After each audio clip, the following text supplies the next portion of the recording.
एक भक्त महिला वृंदावन से बिहारी जी लेकर अपने घर आई और तभी बाहर से गोलू घर के अंदर आया और माँ से पूछता है कि माँ ये कौन है। तो मैया ने बोला ये भगवान है और यही हमारे मालिक है। अब तो घर में जब भी कोई नई चीज आती तो सबसे पहले बिहारी जी को ही भोग लगता।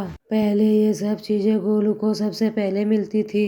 इससे गोलू बहुत चिढ़ने लगा और मन ही मन में ठाकुर जी को कोसने लगा। एक दिन गोलू की माँ काम पर जाते समय बोली यमुना जी से मटके में जल भरकर लाना। जब गोलू पानी भरने के लिए जाने लगा तब जाते जाते बिहारी जी को कहने लगा आने के लिए सबसे पहले तैयार रहते हो, लेकिन काम तो मुझे ही करना पड़ता है। अगर यहाँ रहना है तो काम करो। कहकर गोलू यमुना जी से जल भरने के लिए चल पड़ा। गोलू जब यमुना में जल भरने लगा तो उसने देखा कि यमुना जी के अंदर बिहारी जी विराजमान है और कह रहे हैं ला गोलू घड़ा हम भर देते हैं। गोलू उनको देखकर हैरान हो गया और बोला नहीं नहीं मैं अपने आप भर लूंगा, लेकिन ठाकुर जी ने उसके हाथ से घड़ा ले लिया और भरकर घर ले आए। गोलू घर आकर डर गया कि अगर माँ को पता चला कि मैंने ठाकुर जी से काम करवाया है तो आज मेरी पक्की पिटाई होगी। माँ ने घर आकर बिहारी जी को गीले कपड़ों में देखा, एकदम हैरान हो गई और कहने लगी गोलू ये जरूर तेरी शरारत तूने ही इन पर जल डाला है। गोलू ने अपनी माँ को समझाने का बहुत प्रयास किया,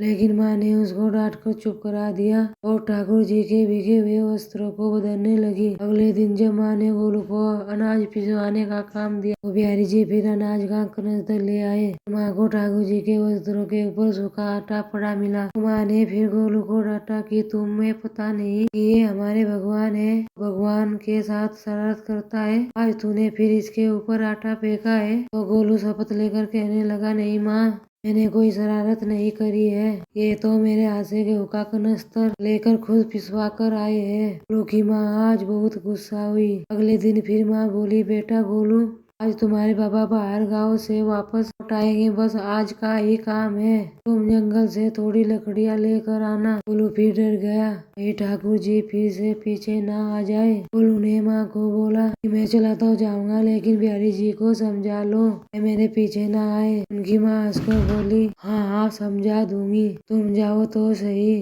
गोलू जल्दी जल्दी लकड़ियाँ लेकर जंगल में चला गया और माँ काम पर चली गई, लेकिन उस दिन माँ काम से जल्दी वापस आ गई। देखा बिहारी जी अपनी चौकी पर विराजमान नहीं है। वह तो एकदम से घबरा गई कि कहीं गोलू की शरारत तो नहीं। वह भागी भागी जंगल की तरफ गई। तभी उसने देखा कि गोलू के साथ एक इंसान लकड़ियों को लेकर घर आ रहा है।